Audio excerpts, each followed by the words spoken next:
Hello YouTube. We live in the 21st century, but we still know so little about the power of the mind, about the human brain. The human brain is mysterious, and its complex cognitive powers are far from being understood.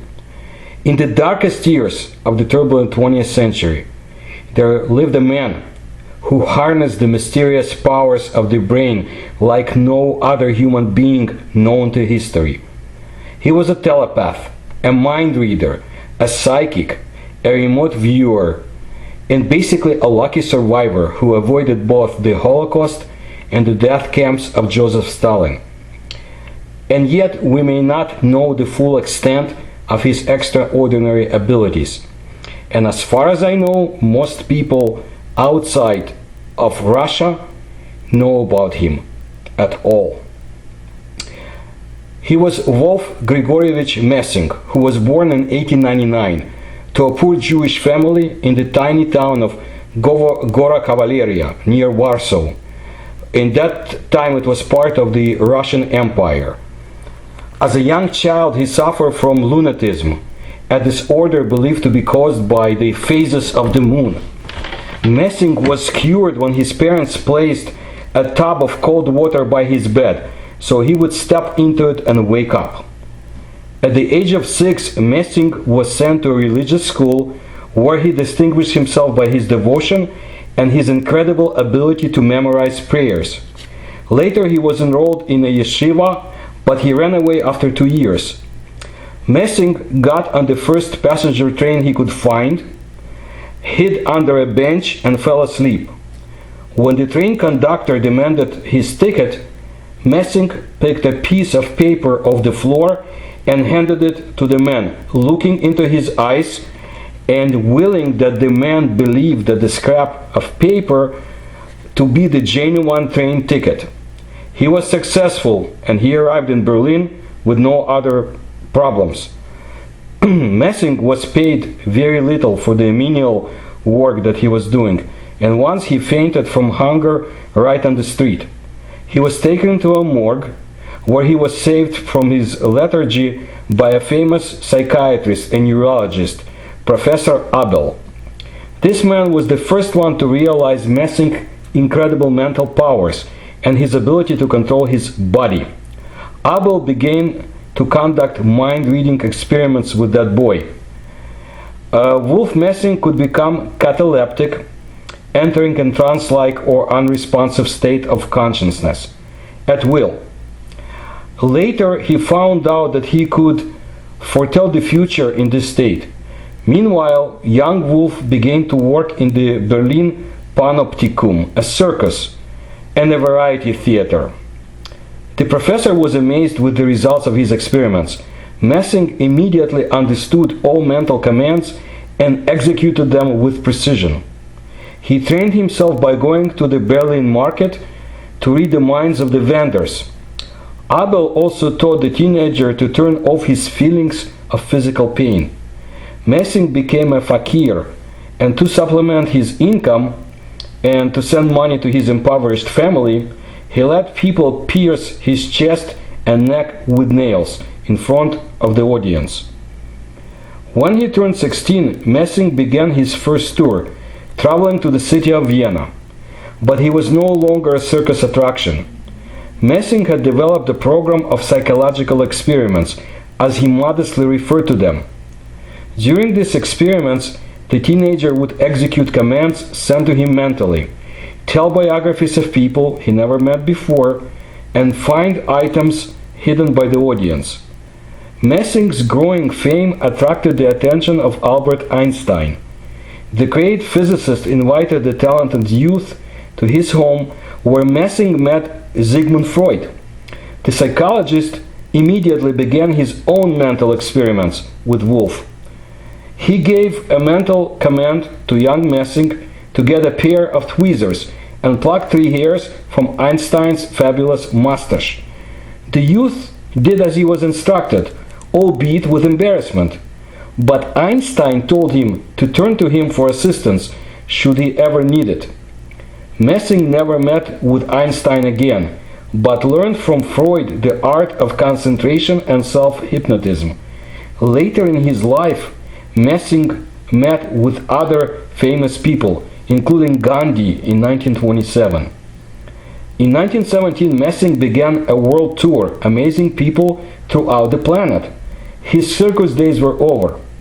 But in 1921, he returned to Poland, now a free country, and he served in the army. Later, the now famous young man toured the world again, with a renowned medium as his manager. He had enemies among charlatans who preyed on naive people and their beliefs. They tried to compromise the psychic, but Wolf knew of their plans through his incredible powers of perception. Messing also solved crimes and found lost valuables. In 1937, Wolf Messing incurred the wrath of the demented Adolf Hitler. While performing in a Warsaw theater, the telepath foretold Hitler's demise if the Germans attacked Soviet Russia. Hitler was fascinated by mystical ideas and the occult, and of course he reacted immediately and hysterically. The Nazis put a price of 200,000 Reichsmarks on Messing's head. It is not clear whether Hitler wanted to murder Messing or to harness his powers in captivity. His other famed psychic, Hanussen, an influential confidant of the superstitious Führer, was murdered in a Nazi power struggle. Messing had to hide for a long time to evade the Nazis. After 1939, German-occupied Warsaw was plastered with leaflets offering a reward for Messing's capture. On one occasion, he wandered carelessly on a busy city street, where he was arrested and savagely beaten. At the police station, he collected all his mental strength and willed the guards to come to his cell. As they staggered inside, Messing left it, locked them inside, and escaped. He left Warsaw through the sewer tunnels, hiding in a cart covered with hay, and made his way, traveling only at night, with trusted guides, to the Soviet Union. He crossed the Bug River in November of 1939. Now, Messing handed the Soviets a Nazi leaflet that promised a reward for his capture. A Jewish refugee with strange talents, he did not find work immediately. He was lucky not to be sent to the Gulag concentration camps. Later, Messing was protected by Panteleimon Ponomarenko, the communist leader of the Belarusian Republic, and he was allowed to perform. Soon thereafter, the secret police, the NKVD or the KGB, interrupted his performances and dispatched the psychic to Moscow to meet the formidable Soviet leader. Stalin became quite interested in Messing. Although Stalin was not a religious believer, he did reportedly consider paranormal abilities to be a possibility. Stalin tested the extraordinary refugee by ordering him to rob a bank. Shortly after, Messing, followed by a squad of police officers, walked into the central bank headquarters in Moscow with an order to take away 100,000 rubles. Walking up to the teller's window, Messing handed him a blank sheet of paper and opened his briefcase. The teller was given a mental order, which he followed immediately and correctly, enthusiastically producing the required sum. Messing left the building with the money, but then immediately came back and gave the money. He returned the money to the teller. The poor man looked at a blank piece of paper and the stacks of bills and suffered a heart attack. But Messing was very happy to learn that the man survived. Stalin was convinced, and fame came immediately. Messing became something of a superstar, and his success brought incredible income to the government. Messing's assistant, Valentina Ivanovskaya, recalled that the medium who met with Stalin, Beria, who was the chief of the secret police, Voroshilov, Kalinin, and other Soviet leaders. Once Stalin told him, "What a cunning fellow you are, Messing," to which the telepath replied in less than perfect Russian, "It is not I who is the cunning one, it is you who is truly cunning." Kalinin, one of the Soviet leaders, nervously pulled his sleeve, but Stalin was obviously in a good mood that day. Perhaps Messing read the dictator's mind. Stalin and Lavrentiy Beria, head of the secret police, decided to test the hypnotist's abilities once again. They asked if he could exit the Kremlin without a pass, if the guards were warned not to let him out. Messing replied that he could, and he did leave the building without any problems, although a secretary followed him. No one stopped the medium, and he waved to the Soviet leaders from the street. The guards swore that the man who walked out past them was none other than Stalin himself. When Messing walked back into the building, as he recalled in his interview to Leningradskaya Pravda newspaper back in 1964, the watch commander sent a message in his mind, "You dirty kike." The telepath struck him on the neck with his own thought, and the officer jumped back. The psychic consulted both Stalin and the chief of the NKVD on a number of occasions. Other meetings with the top party and secret police officials took place, and Messing suffered much stress as a result.